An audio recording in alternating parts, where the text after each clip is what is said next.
Биринчи класстын балдары 7 жаштагы кризиске дуушар болушат, анан өспүрүм куракта кризис башталат. Ошол курактагы балдар көбүрөөк көйгөйлүү келишет.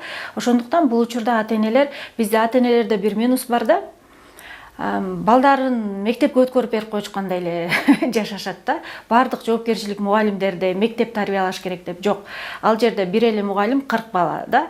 Ошол себептен ар бир ата-эне баласынын жан дүйнөсүндө эмне болуп атат, кандай абалда жүрөт, мектепте кандай достору бар, ушул нерсеге кызыктар болуп, анан атайын адистин жардамы керек болгондо кадимкидей эле психолог алып барып, керек болсо психологко баруунун белгилери көрүнбөсө деле алдын ала баласынын жан дүйнөсү кандай абалда экенин, мисалы медициналык кароодон өтөбүз го атайын, ошол сыяктуу эле психологиялык кароодон да өтүп койсо ашыктык кылбайт. Психолог бул жан дүйнөнүн дарыгери деп айтсак болот. Мисалы жүрөгүбүз ооруса кардиологко барабыз, тишибиз ооруса стоматологко барабыз.